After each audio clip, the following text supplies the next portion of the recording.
একটা দৌড় দিলাম খেজুরের বাগানে। খেজুরের বাগানে যাইয়া 3 রকমের খেজুর আনলাম।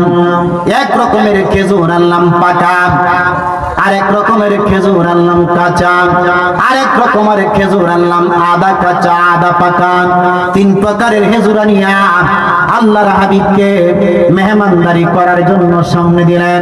নবী মুস্কি হেসে বললেন, ওরে আবু আইয়ুব আনসারী, 3 রকমের খেজুর কেন আনলা? হযরত আবু আইয়ুব আনসারী চোখের পানিগুলো ছেড়ে দিয়ে জবাব দিলেন, ইয়া রাসূলুল্লাহ, আমার বাগানের মধ্যে 3 রকমের খেজুর ছিল। ইয়া রাসূলুল্লাহ, এক রকমের খেজুর হলো পাকা, আরেক রকমের খেজুর হলো কাঁচা, আরেক রকমের খেজুর হলো আধা কাঁচা আধা পাকা। হুজুর, আমার বাগানের মধ্যে আর কোনো খেজুর নাই। হুজুর, এই জন্য 3 রকমের খেজুর আনলাম।